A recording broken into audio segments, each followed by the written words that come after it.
कृष्णेमि बृहस्पतिर्दधातु। ओम शांति शांति शांति।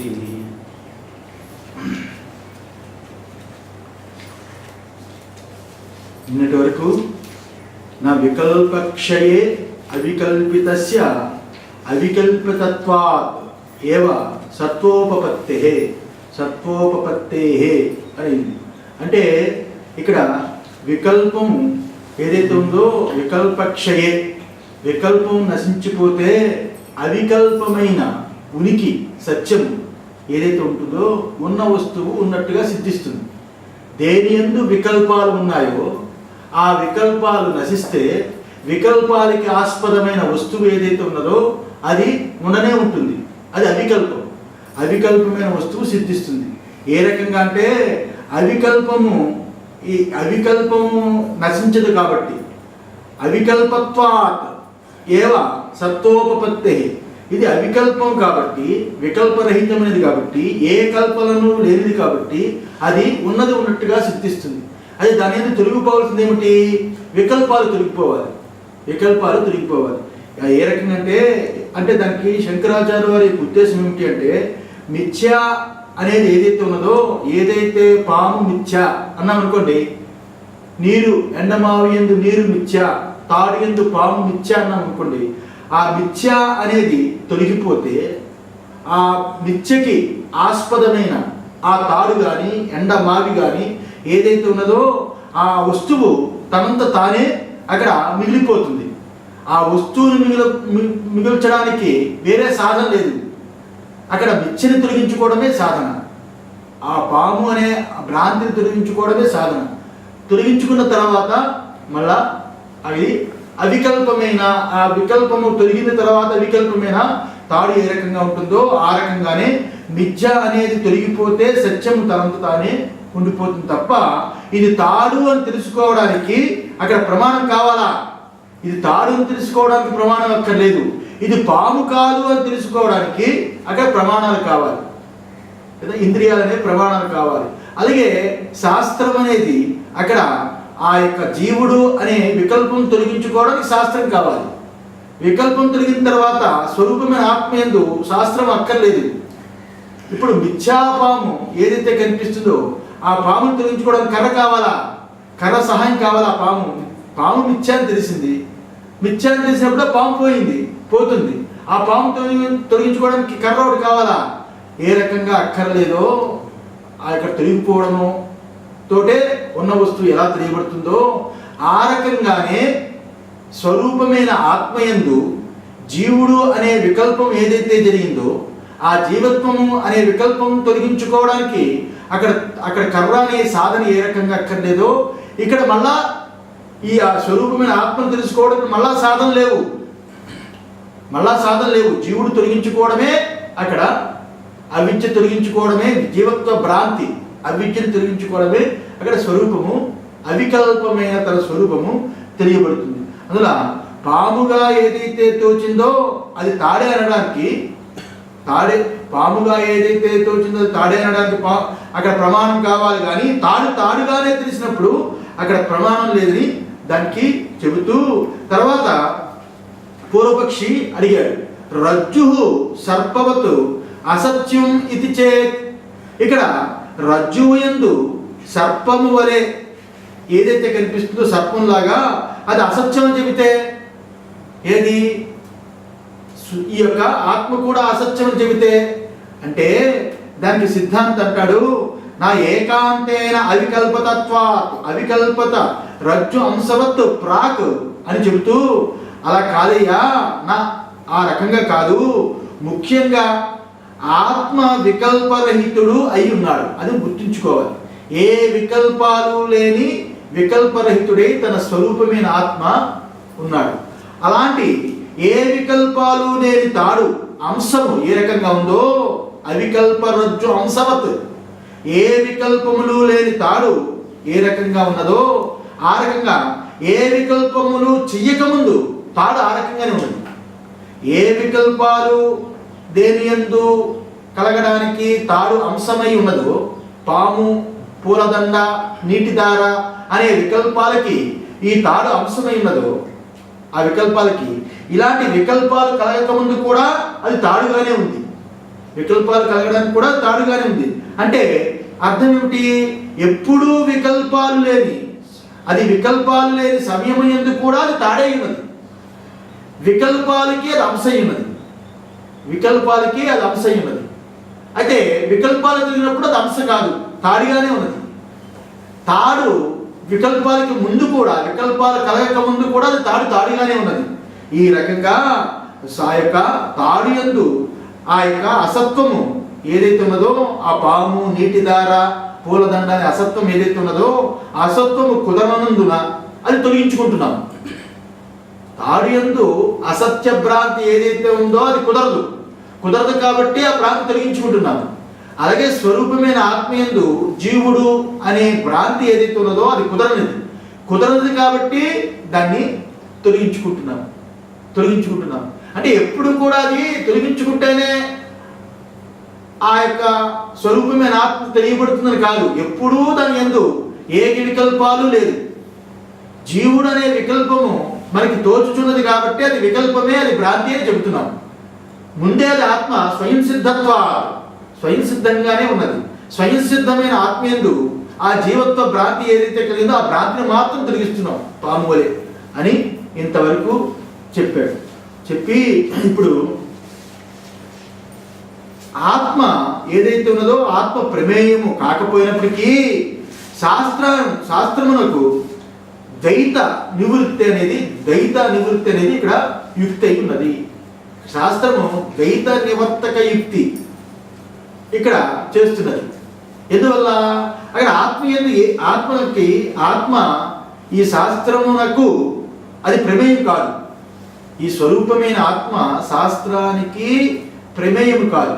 ప్రమేయము కాకపోయినప్పటికీ మరి శాస్త్రంతో పనేముంది? అక్కడ ద్వైత నివృత్తి మాత్రం చేస్తున్నది అని హెడ్డింగ్ చెప్పి పూర్వపక్షి అడుగుతున్నాడు.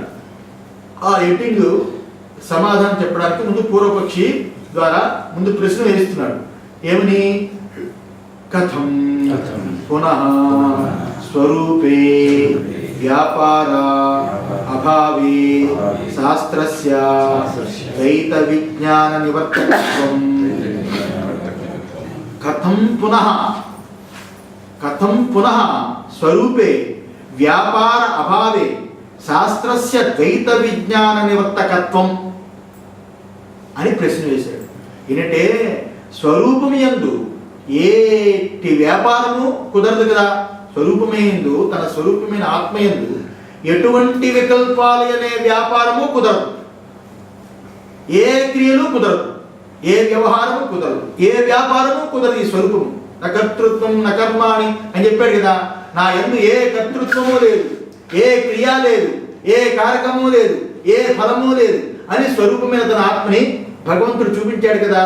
ఆ రకంగా దాని యందు ఏ వ్యాపారము కుదరదని చెప్పారు కదా. అభావే శాస్త్రస్య ద్వైత విజ్ఞాన నివర్తకత్వం. మరి శాస్త్రము ఏ రకంగా ద్వైత విజ్ఞానాన్ని నివర్తకం చేస్తుంది? దానికి ఆ సామర్థ్యం ఎలా వచ్చింది? ఏ వికల్పాలు కుదరవు, ఏ వ్యాపారము దాని ఎందుకు కుదరదు, కేవలం అద్వితీయ ఆత్మ అయి ఉన్నది అని అంటున్నారు కదా. మరి అటప్పుడు అద్వితీయమైన ఆత్మీయులు ఈ శాస్త్రం ఏ రకంగా నివర్తనం చేయగలదు ఈ వికల్పాలన్నింటినీ అని అడుగుతున్నాడు. అర్థమైందా? ద్వైత విజ్ఞానం అనే వాటిని ఏ రకంగా నివర్తనం చేసే సామర్థ్యం దానికి ఉన్నది ఆ శాస్త్రానికి అంటే, స్వరూపం యందు ఏ వ్యాపారము శాస్త్రం చేయదని అన్నారు కదా. అలాంటప్పుడు కూడా ఈ ద్వైత విజ్ఞానం పోగొట్టునే అంటారు కదా శాస్త్రము నేతి ఇత్యాది వాక్యముల ద్వారా ద్వైత విజ్ఞానం ఏదైతే ఉన్నదో ద్వైత విజ్ఞానం మాత్రం పోగొడుతుంది శాస్త్రము అని చెబుతున్నారు. అదే ద్వైత విజ్ఞానం అంటే ఇక్కడ ఏమిటి?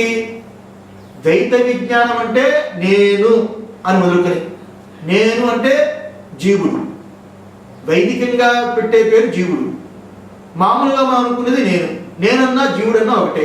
ఇక్కడ ద్వైత విజ్ఞానం అంటే నేను మొదలుకొని నాతో పాటు ప్రమాణములు ప్రమేయమైన ప్రపంచము, సకల ద్వైత విజ్ఞానం అంతా కూడా నివర్తిస్తుంది అని అంటారు కదా. ఈ శాస్త్రము ఎలా నివర్తిస్తుంది? అది ఆత్మ గురించి చెప్పదు, ఆత్మ ఇదిగో అని చూపించదు, ఆత్మ విషయాన్ని చర్చించదు, ఆత్మ విషయం యందు ఉన్న అన్నిటినీ తొలగిస్తుంది. అంటే ఎలాగా? అప్పుడు శాస్త్రము ద్వైతాన్ని తొలగిస్తుంది అంటే అది ద్వైతమే కదా. శాస్త్రము కూడా ద్వైతాన్ని ద్వైతంతో తొలగిస్తుందా? ద్వైతాన్ని ద్వైతంతో తొలగిస్తుందా? ఈ శాస్త్రం ఎలా తొలగిస్తుంది? ఈ నేను మొదలుకుని ప్రపంచమంతటి కూడా తొలగిస్తుంది కదా. పోనీ నేనుంటే ఆ నేను పెట్టుకుని శాస్త్రం తొలగిస్తున్నది అనుకుంటాం. నేను అనే జీవుడు ఉంటే ఆ జీవుడు పెట్టుకుని శాస్త్రం అన్ని తొలగిస్తుంది అని చెప్తున్నాం. ఇప్పుడు నేననే జీవుడితో పాటు శాస్త్రం ద్వైతం తొలగిస్తుంది అంటున్నారు కదా. నేననే జీవుడితో పాటు శాస్త్రం తొలగిస్తుందంటే మన శాస్త్రం ఎవరికి తొలగిస్తుంది, ఎలా తొలగిస్తుంది అని అడుగుతున్నాడు. అర్థమైందా? ఎవరికి తొలగిస్తుంది, ఎలా తొలగిస్తుంది? నేను కూడా పోతుంది కదా ద్వైతంలో. ఆ నేను కూడా పోతే శాస్త్రం ఎవరిని ఆధారం చేసుకుని, దేనిని ఆధారం చేసుకుని ఎవరి కోసం తొలగిస్తున్నది? ద్వైతం అంతా ఎవరి కోసం తొలగిస్తున్నది అని ప్రశ్న మీకు గట్టిగా అర్థమైతే నెక్స్ట్ భాష్యం అర్థమవుతుంది. అర్థమైందా? ఎవరి కోసం తొలగిస్తుంది? నేను కూడా తొలగిస్తున్నాడు కదా అక్కడ శాస్త్రము. నేను కూడా తొలగిపోతే ఇప్పుడు శాస్త్రం ఎవరి కోసం, ఏ ప్రయోజనం కోసం, ఇంకా దేన్ని తొలగించడానికి? ఎవరి అన్ని నేను కూడా తొలగించేసిన తర్వాత ఎవరికి చెబుతున్నది ఈ శాస్త్రం అని వాడి ప్రశ్న అడిగితే సిద్ధాంత అంటున్నాడు, నైష దోష రజ్వా సర్పాదివతు ఆత్మని ద్వైతస్య అవిద్య అధ్యస్తత్వాత్ కథం సుఖీ అహం దుఃఖీ మూఢో జాతః మృతః జీర్ణః దేహవాన్ పశ్యామి వ్యక్తః అవ్యక్తః కర్త ఫలీ సంయుక్తః వియుక్తః క్షీణః వృద్ధోహం మమ ఏతదితి ఏవం ఆదయః సర్వే ఆత్మని అధ్యారోప్యంతే. ఈ నేను కూడా తొలగించినప్పుడు ఆ శాస్త్రం ఎవరికి చెప్తుంది? ఆ శాస్త్రం వల్ల ప్రయోజనం ఏమిటి? దేనిని నివర్తిస్తుంది? నేను ఎవరికి చెప్తున్నది? అన్నీ నివర్తించుకోగా నేను కూడా నివర్తించిపోయినప్పుడు శాస్త్రం యొక్క ప్రయోజనం ఏమిటి? ద్వైతంతో పాటు శాస్త్రం పోతుందా అనేది ఇక్కడ ప్రశ్న. ఇన్ని రకాల ఆలోచనతో ఈ రకంగా కథం పునః స్వరూపే వ్యాపార అభావే శాస్త్రస్య ద్వైత విజ్ఞాన నివర్తకత్వం అని ఇన్ని భావాలతో పూర్వపక్షి అడిగితే సిద్ధాంత అంటున్నాడు, నైష దోష, నైనా దోషము లేదు. ఎందువల్లంటే రజ్వా సర్పాదివతు ఆత్మని ద్వైతస్య అవిద్య అధ్యస్తత్వాత్. త్రాడు యందు పాము ఏ రకంగా ఆరోపణ జరిగిందో, ఇది తాడు యందు పాము ఆరోపణ అనడానికి కారణం ఏమిటంటే తాడు యొక్క జాతి కాదు పాము, తాడుకి సంబంధించినది కాదు పాము, తాడు నుంచి పుట్టినది కాదు పాము, తాడు యందు మళ్ళా అది మరణించినది కాదు ఆ పాము. ఎందుకంటే లేని పాము ఉన్నట్టుగా తెరిచామే తప్ప ఆ పాము పుట్టను లేదు, మరణించను లేదు. అలాంటి వికల్పము తాడు యందు ఏ రకంగా జరిగిందో ఆ రకంగానే తన స్వరూపమైన ఆత్మయందు ద్వైతము ఏదైతే ఉన్నదో, తన స్వరూపమైన ఆత్మయందు ద్వైతం అనే ఇది ఏదైతే ఉన్నదో, ఆ ద్వైతం యొక్క సర్వ చరాచరం అనే ద్వైతం ఏదైతే ఉన్నదో, మాయా వికల్పము ఏదైతే ఉన్నదో అది అవిద్య అధ్యస్తత్వా, అవిద్య చేత అది అధ్యస్తమై ఉండడం చేత, అవిద్య చేత ఆరోపించబడి ఉండడం చేత ఇక్కడ శాస్త్ర ప్రమాణము కావలసి ఉంది. ఇప్పుడు కంటితో చూసే పాము ఏదైతే ఉన్నదో అది మన యొక్క బుద్ధి వివేకానికి అది పాము అని అది భ్రాంతి కలిగినప్పుడు ఇంకొకడు వచ్చి వాడి యొక్క టార్చ్ లైట్తో వాడి యొక్క వివేకం చేత దాని యందు ఆ యొక్క వెలుతుని ప్రసరించినప్పుడు ఇది పాము కాదు అని చూపించాడు. అక్కడ ఇంకొకటి అవసరము, ఆ టార్చ్ లైట్ వెలుతురు అవసరము చేత అక్కడ పాము కాదని చూపించాడు. ఆ రకంగానే ఇక్కడ తన స్వరూపమైన ఆత్మయందే వికల్పం జరిగిపోయింది. తాడు యందు వికల్పం జరిగితే ఇక్కడ ఇంద్రియాలు, మన మనస్సు అవతల వాడి ఇంద్రియాలు, అవతల వాడి మనసు చాలు. ఇక్కడ బాహ్యమైన వికల్పం. కానీ తన స్వరూపమైన ఆత్మ బాహ్యమైనది కాదు, అంతరమైన సకల ఆ దేహాదునికి ఆవల ఉన్న తన అపరోక్షమైన తత్వం, పరోక్షము కాదు. అలాంటి అపరోక్షమైన తత్వం యందు అవిద్య చేత ద్వైతం ఆరోపించబడింది. నేను, ఇది, అది అని ద్వైతం ఆరోపించబడింది. అలాంటి ద్వైతాన్ని తీయడానికి ఇక్కడ ఇంద్రియాలతో పని లేదు, ఆప్తుడితో పని లేదు. బాహ్య విషయాలకైతే ఇంద్రియాలతోటి, ఆప్తుడితోటి పని. కానీ తన స్వరూపమైన అపరోక్షమైన ఆ తత్వం యందు ఆరోపణ జరిగినప్పుడు ఇంద్రియాలతో పని లేదు, ఇంద్రియాలు తెలుసుకోలేవు. ఇంద్రియాలకు ఎప్పుడూ ఆత్మ తెలియదు, ఆప్తుడికి ఆత్మ తెలియదు. ఎవరికి తెలుస్తుంది? శాస్త్రమే దాన్ని చూపించాలి. ఆ ఆత్మ గురించి తెలుసుకోవాలి అంటే శాస్త్రమే ఆ ఆరోపాన్ని తొలగించాలి. అక్కడ ఇది పాము కాదు అనే ఆరోపాన్ని ఏ రకంగా అక్కడ ఆప్తుడు తొలగించాడు, ఇక్కడ శాస్త్రము కూడా ఈ జీవుడు కాదు, ఈ దేహము కాదు, ఈ ఇంద్రియాలు కాదని తొలగిస్తుంది. అవన్నీ తొలగించగా అక్కడ పాము కాదని తొలగించగా ఉన్న తాడు ఎలాగ తెలుస్తుందో, ఇవన్నీ తొలగించగా ఉన్న ఆత్మ తెలియబడుతుంది. అందులో శాస్త్రం అవసరం. ఏ రకంగా ఆరోపించుకున్నాడంటే ఈ లోకంలో మనిషి సుఖీహం దుఃఖీహం, నేను సుఖిని, నేను దుఃఖిని, నేను దుఃఖితుడనై ఉన్నాను, నేను సుఖంగా ఉన్నాను, నేను సుఖంగా ఉన్నాను అనేది అనేక రకాలుగా ఆరోపించుకున్నాడు. నేను సుఖంగా ఉన్నాను అంటే తన దేహాలు సుఖంగా ఉన్నప్పుడు నేను సుఖంగా ఉన్నాను అంటాడు. తన భార్య వికలమైనప్పుడు నేను దుఃఖంగా ఉన్నాను అంటాడు. నేను యొక్క సుఖము ఆ భార్య యందు వేసి చూసినప్పుడు భార్య వికలమైతే నేను వికలుణ్ణి అంటాడు. అంటే నేను సుఖంగా ఉన్నాను అని దేహాలను పెట్టుకొని ఆ సుఖాన్ని నేను యందు వేసుకుని నేను సుఖిని అంటాడు. భార్య సుఖంగా ఉంటే నేను యందు వేసుకుని, అంటే బాహ్యమైన విషయాలు కూడా నేను యందు వేసుకుని సుఖం అంటాడు, దేహాదుల విషయం కూడా నేను యందు వేసుకుని సుఖం అంటాడు. అలాగే నేను దుఃఖిని, దేహాదులు బాగోలేదనుకోండి, ఈ దేహాదుల యొక్క స్వరూపాన్ని నేను యందు వేసుకుని నేను దుఃఖిని అంటాడు. అలాగే దేహాదుల కంటే బాహ్యమైన నాదైన వస్తువు, భార్య పిల్లలు ఉన్నారనుకోండి, వాళ్ళు వికలంగా ఉంటే వాళ్ళ యొక్క దుఃఖాన్ని నేను యందు వేసుకుని నేను దుఃఖిని అంటాడు. అంతే కదా. అంత దేహాదులు బాహ్యమైన నాదనే భార్యాపుత్రాలు, వాటి యందు వేసుకుని నేను దుఃఖిని అంటాడు. నేను సుఖిని, నేను దుఃఖిని అని లోకంలో అనుకుంటున్నారు. ఆ రకంగానే మూడో జాత, నేను మూఢుడుగా పుట్టితిని, మూఢో జాత, నేను మూఢంగా పుట్టాను. మూఢంగా అంటే ఏమి తెలియనప్పుడు తెలియకుండా పుట్టాను. తర్వాత అన్ని లోకల్లో చూసి నేర్చుకున్నాను. మృత చచ్చితిని, నేను చచ్చేవాడిని. మృత అంటే చచ్చితిని, కొంచెం చచ్చేవాడిని అనుకుందాం, బతికుండగా కదా అనుకుంటాడు, అందుకే చచ్చితిని. ఆ రకంగా మూఢుడుగా పుట్టాను. ఆ రకంగా జీర్ణమైన వాడిని, దేహవాన్ పశ్యామి, దేహవాన్ పశ్యామి, నేను జీర్ణమైన దేహాన్ని చూస్తున్నాను. నా ముసలితనాన్ని 82 ఏళ్ళు వచ్చాక నా జీర్ణమైన శరీరాన్ని నేను చూస్తున్నాను. జీర్ణమైన శరీరంతో కూడుకుని చూస్తున్నాను. వ్యక్త, నేను వ్యక్తుణ్ణి.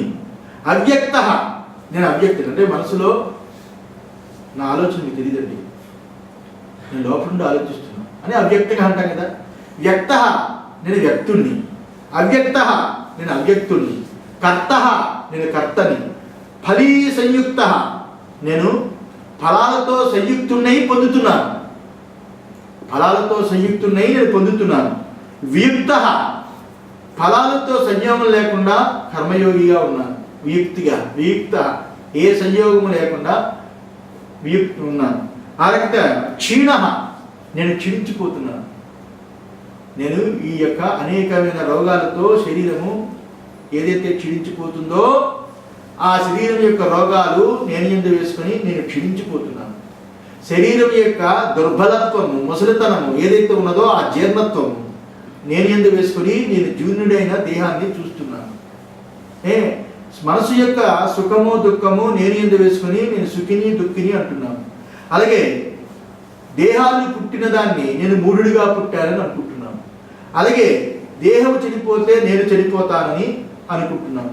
అలాగే ఇక్కడ దేహాదులు క్రియలు చేస్తే నేను చేస్తున్నానని కర్తగా అనుకుంటున్నాను.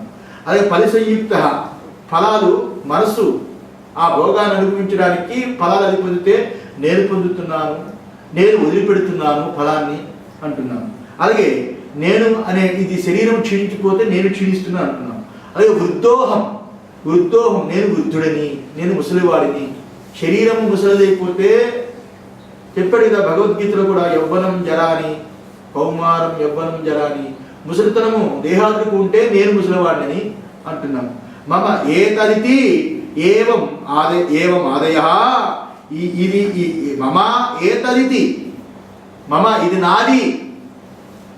నాది అని ఈ రకంగా ఈ విధంగా నేను ఇదని నాది అది అని ఏ రకంగా నేను నాది అని ఈ భావాల చేత సర్వులు కూడా ఆత్మయందు ఆరోపించుకుంటున్నారు.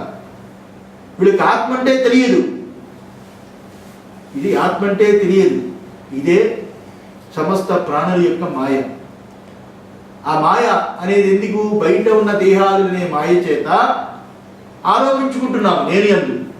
వాటన్నిటినీ నేను యందు ఆరోపించుకుని ఈ రకంగా సర్వులు కూడా ఈ స్వరూపమైన ఆత్మయందు దేహాదులకు కలిగేవి, మనసుకు కలిగేవి, అలాగే ప్రాణానికి కలిగేవి అవన్నీ అవస్థలు కూడా నేను అనే ఆత్మయందు ఆరోపించుకుని వాళ్ళు ఈ రకంగా అధ్యస్థమై ఉన్నారు, ఆరోపించబడి ఉన్నారు అని చెప్పాడు. అయితే నిజంగా ఈ ద్వైత బుద్ధి ఏదైతే ఉన్నదో ఈ ద్వైత బుద్ధి ఆత్మయందు కల్పితమే కానీ, స్వరూపమైన ఆత్మయందు కల్పితమే కానీ వస్తుతః లేదు. వస్తుతః ఇవన్నీ కల్పితమే కానీ నేను సుఖిని, నేను దుఃఖిని, నేను ముసలివాడిని, నేను జీర్ణుడిని, నేను క్షీణిస్తున్నాను అనే దేహాదులు తన స్వరూపమే అయి ఉంటే, సుషుప్తిలో నేను సుఖిని, నేను దుఃఖిని, నేను క్షీణించేవాడిని, నేను దుర్బలుడిని, నేను ముసలివాడిని, నేను క్షీణించే దేహంతో కూడుకున్నవాడిని అనే భావంతో ఉంటామా? ఆ దేహమే వదిలిపెట్టి ఉంటాం. అక్కడ దేహమే లేదు. నాంత ప్రజ్ఞం న బహిప్రజ్ఞం న ఉభయత ప్రజ్ఞం న ప్రజ్ఞం నా ప్రజ్ఞం అనే ఏ దేహాదులు, స్వప్న దేహాదులు కానీ జాగ్రత్త దేహాదులు కానీ ఏ దేహాదులు లేని నిరుపాధికమైన స్వరూపము తన స్వరూపము. అలాంటి తన స్వరూపము సుషుప్తి అని మనకు తెలియబడుతుంది. దేహాదులు అక్కడ లేనే లేదు. దేహాదులు తోచినప్పుడు ఇది నేను అంటాం, దేహాదులు తోచినప్పుడు కేవలం స్వరూపంగా ఉంటాం. ఆ విషయం తెలియక తన స్వరూపం ఎప్పుడు కూడా దేహాదులు అంటులేని తన స్వరూపము తెలియక ఈ దేహాలతో కూడుకుని నేను ఆరోపించుకుంటున్నాం కదా. ఇదే నిజంగా ఈ ద్వైత బుద్ధి ఆత్మీయందు కల్పితమే కానీ వస్తుతః లేదు. ఈ రకంగా నేను సుఖిని, నేను బుద్ధుడను, ఇది నాది, ఈ విధంగా ఏదైతే సర్వులు ఆత్మీయందు ఆరోపించుకుంటున్నారో అదే అవిద్య. ఈ నేను యందు ఇవన్నీ కల్పితాలే, ఇవన్నీ కల్పితాలే. ఆ నేను ఏదైతే ఉన్నదో ఆ నేను మాత్రము ఇక్కడ కల్పితము కాదు. ఇక్కడ ఆ నేను అంటే ఇక్కడ తాను. దేహాదులు ఉన్నప్పుడు నేను, దేహాదులు లేనప్పుడు తాను. సుషుప్తిలో నేను లేదు, తానే ఉన్నది. ఈ రకంగా ఈ తాను ఎప్పుడూ ఒకలాగే ఉన్నది. ఎప్పుడూ తాడుగానే ఉంటూ ఏ రకంగా వికల్పం జరిగిందో తన స్వరూపమైన ఆత్మ తానుగానే ఉంటూ తాను యందు నేనుగా వికల్పము, ఇదిగా అదిగా వికల్పం జరిగిందని చెప్తున్నాడు సిద్ధాంతి. చెప్పి ఇప్పుడు ఆత్మ ఏతేషు అనుగతః సర్వత్ర అవ్యభిచారా.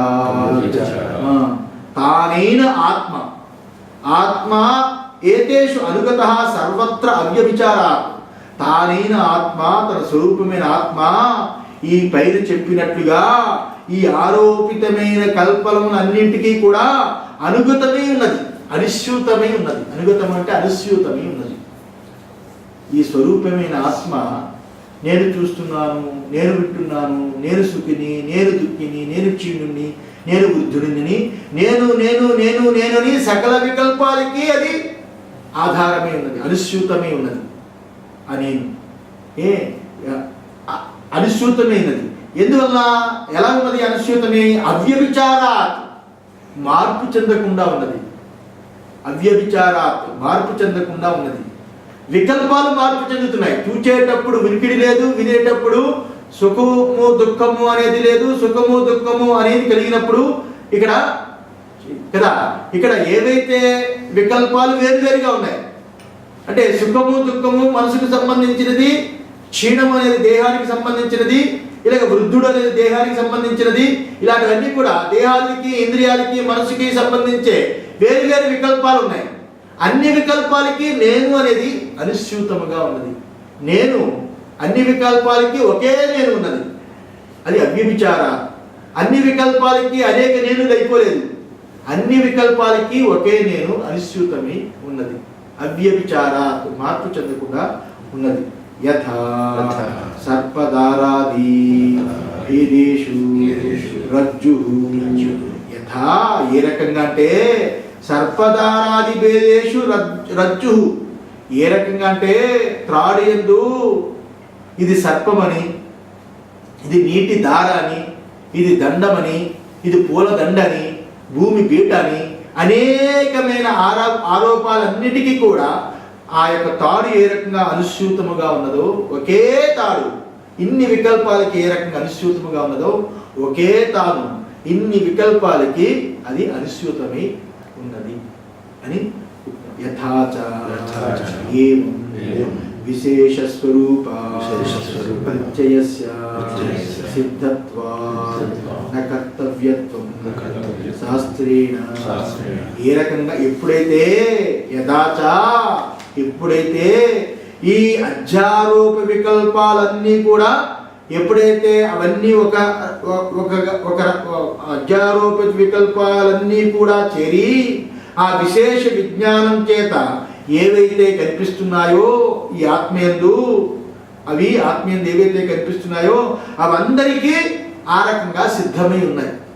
ఆ వికల్పాలన్నీ విశేష విజ్ఞానం చేత ఇవన్నీ కూడా కలగలిపోయి ఇవన్నీ కూడా అందరికీ విశేష విజ్ఞానంతో అందరికీ అవి కల్పిస్తున్నాయి, ఆరోపితమైనవి కలుగుతున్నాయి.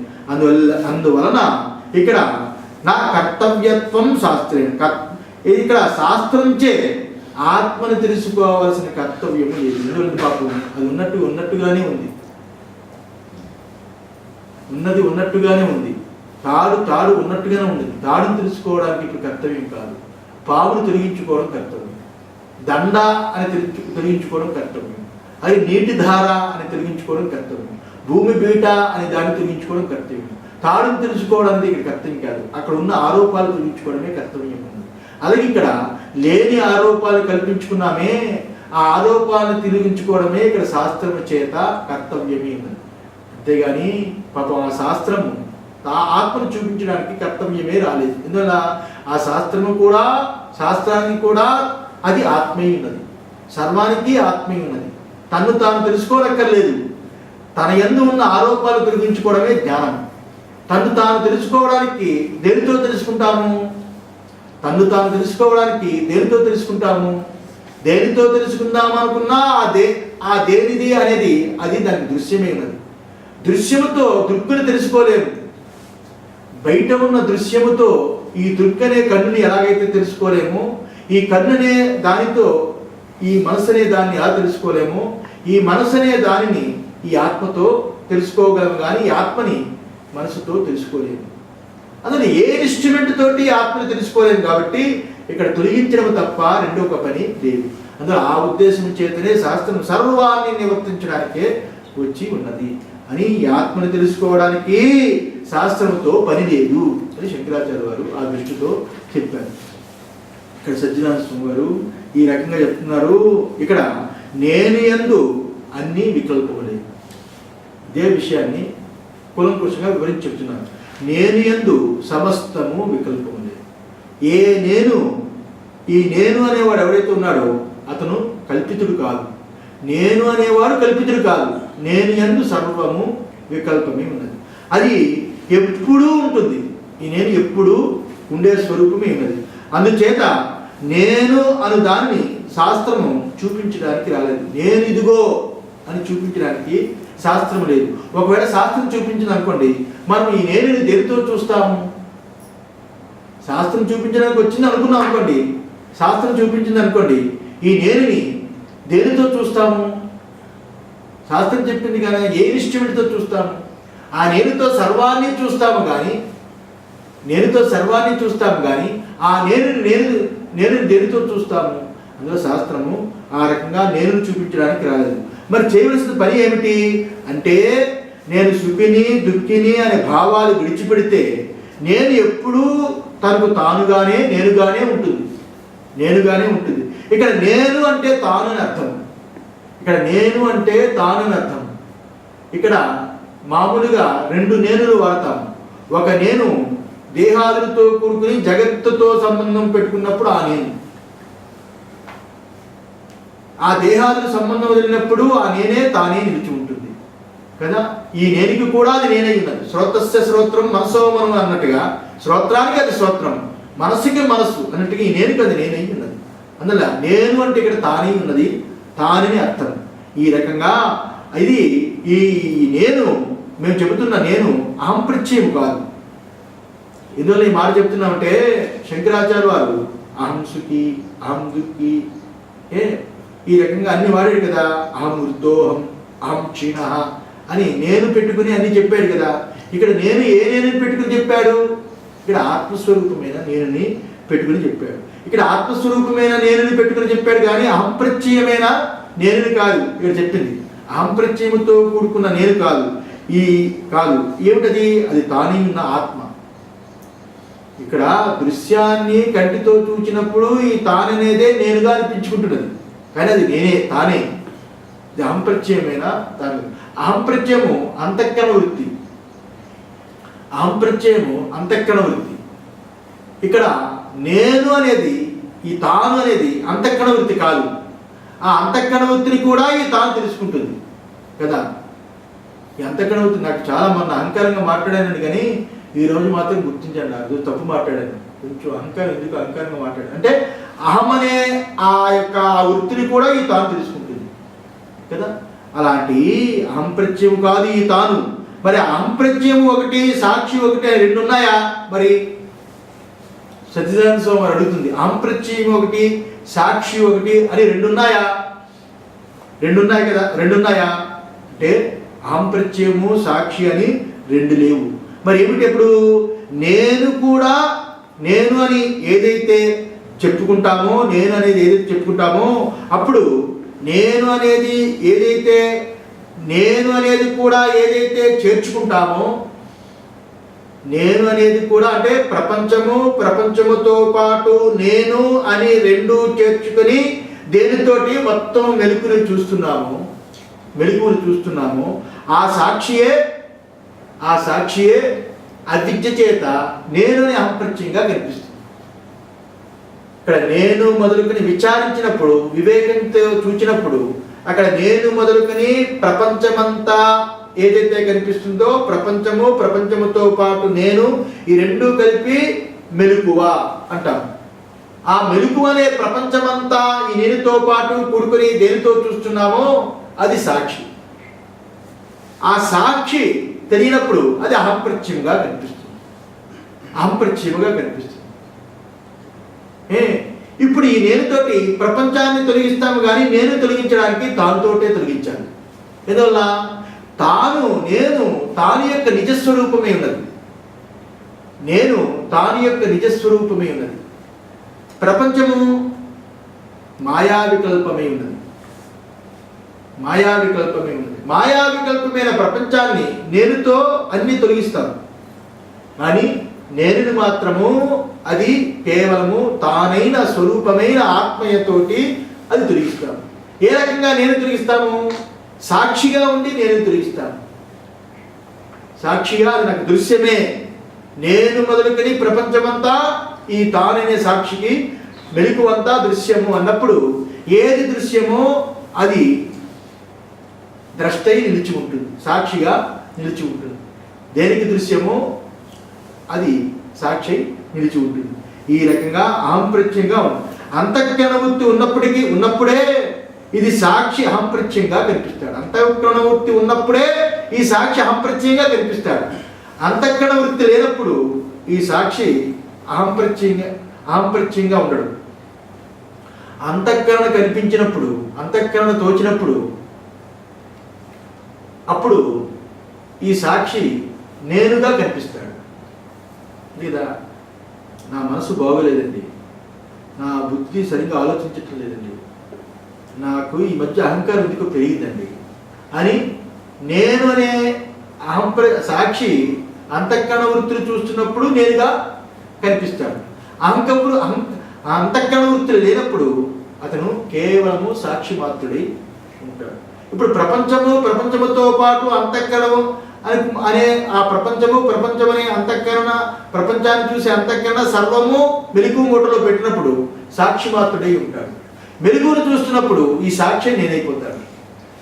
మెలకువను చూస్తున్నప్పుడు అంటే ప్రపంచాన్ని చూస్తున్నప్పుడు ఈ సాక్షి నేనైపోతాడు. మెలకువను చూస్తున్నప్పుడు సాక్షిగా ఉంటాడు, ప్రపంచాన్ని చూస్తున్నప్పుడు నేనుగా అనిపిస్తాడు. అందువల్ల ఎప్పుడైతే అహంప్రత్యయం కలుగుతుందో అప్పుడు ఆయన ప్రమాతగా అనిపించుకుంటాడు. ఎప్పుడైతే ఇక్కడ అహంప్రత్యయం కనిపిస్తుందో, నేను అనే ప్రత్యయము ఏదైతే ఎప్పుడైతే కనిపిస్తుందో అప్పుడే అతను ప్రమాత అనిపించుకుంటాడు. నేను అనుకున్నప్పుడు ఆయన ప్రమాత అయిపోతాడు. ఇందువల్ల నేను అనుకున్నప్పుడు ఒంటరివాడు కాలేడు. సాక్షిగా ఉన్నప్పుడు ఏకమేవ అద్వితీయం, ఒంటరిగా ఉంటాడు. నేను అనుకున్నప్పుడు అతను ఒంటరివాడు కాలేడు అని వెంటనే ప్రమాతృత్వం వెతుకుతూ ఉంటాడు. వెతుకుతున్నప్పుడు ఆయనకి ప్రమాణాలు కావాలి, ప్రమేయం కావాలి. ఇన్ని ఉన్నప్పుడే, ఈ హంగు ఉన్నప్పుడే నేను ఉండగలను. నేను ఒంటరిగా ఉండలేడు. అందులో బాహ్యంలో కూడా మనం ఒంటరితనాన్ని భరించలేము. నేను ఒంటరిగా ఉండలేదు. అందువల్ల నేను ప్రమాద అయిపోతాడు. ఎప్పుడు ప్రమాణాలు కావాలి, ప్రమేయం కావాలి. ప్రమాణాలతోటి, ప్రమేయాలతోటి నేను ఆ రకంగా అయిపోతాడు. ఈ రకంగా ఇప్పుడు సాక్షి ఈ ప్రమాణతగా అనిపించుకుంటాడు. కానీ అప్పటి వరకు సాక్షిగానే ఉంటాడు కదా.